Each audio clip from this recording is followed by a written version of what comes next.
ក្នុងខណៈពេលដែលអ៊ូនាងកំពុងតែពុះអស់នៅក្បែរផ្ទះស្រាប់តែមានសត្វកញ្ជ្រោងស្តូចមួយដែលមានរោមស្បានរត់មកជ្រកក្រោមរង្វង់ដៃរបស់នាងអ្វីដែលគួរឲ្យភ្ញាក់ផ្អើលនោះគឺកញ្ជ្រោងតូចនោះស្រាប់តែហើបមាត់និយាយទៅកាន់នាងដោយសំឡេងខ្សោយថា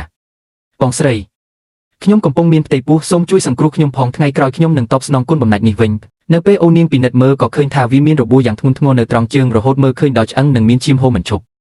កញ្ជ្រោងស្បានរៀបរាប់ទាំងទឹកភ្នែកថាខ្លួនគឺជាទេពកញ្ជ្រោងមកពីភ្នំខាងក្រោយប៉ុន្តែត្រូវបានបិសាចខ្លាខ្មៅដណ្ដើមយកល្អាងនិងចាប់ខ្លួនស្វាមីរបស់នាងទៅដើម្បីបូមយកធាតុធម្មពលមកវឹកហាត់មិនអាគំនិតនាងបានប្រឹងរត់គេចទាំងរបួសដើម្បីរក្សាកូនក្នុងផ្ទៃអូននាងដែលជាស្ត្រីមេម៉ាយចិញ្ចឹមកូន2នាក់តែម្នាក់ឯងនិងមានជីវភាពខ្វះខាតក៏មានចិត្តអាណិតអាសូរជាពន់ពេកនាងបានសម្រេចចិត្តលាក់កញ្ជ្រោងស្នោះក្នុងអាវហើយយកទៅថែទាំក្នុងផ្ទះបាយអស់រយៈពេល20ថ្ងៃដោយចែករំលែកអាហារតិចតួចពីមាត់កូនរបស់នាងដើម្បីឲ្យកញ្ជ្រោងស្បានស៊ីឆ្អែតនិងព្យាបាលរបួសរហូតជាសះស្បើយនៅថ្ងៃទី21កញ្ជ្រោងស្បានបង្កើតកូនតូចចំនួន6ក្បាលយ៉ាងស្រស់ស្អាតប៉ុន្តែដោយបារម្ភពីសុវត្ថិភាពស្វាមីកញ្ជ្រោងត្រូវត្រឡប់ទៅវិញមុននឹងចេញទៅនាងបានដកចង្កោមរោមពណ៌ស្មួយដុំឲ្យទៅអូននាងហើយប្រាប់ថានេះជារោមការពារខ្លួនបើបងស្រីមានអាសន្នសូមយកវាទៅដាក់លើធ្មេញនៅភ្នំធ្លាក់រួចហើយឈ្មោះខ្ញុំនឹងមកជួយភ្លាមក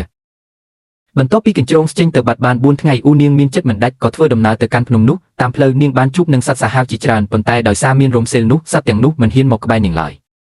នៅមាត់ល្អាងនាងបានឃើញបិសាចខ្លាខ្មៅកំពុងតែរៀបនឹងសម្លាប់កញ្ជ្រោងក្នុងស្ថានភាពដ៏គ្រោះថ្នាក់អូននាងបានប្រើប្រាស់ប្រាជ្ញាដោយយកកំសៅកំបោរនិងស្រាដែលនាងត្រៀមមកបាញ់ស្រោចទៅលើភ្នែកបិសាចខ្លាខ្មៅរួចដុតកំទេចវាឆ្លៀតឱកាសនោះកញ្ជ្រោងនិងស្វាមីបានរួមកម្លាំងគ្នាកំចាត់បិសាចខ្លាខ្មៅបានសម្រេច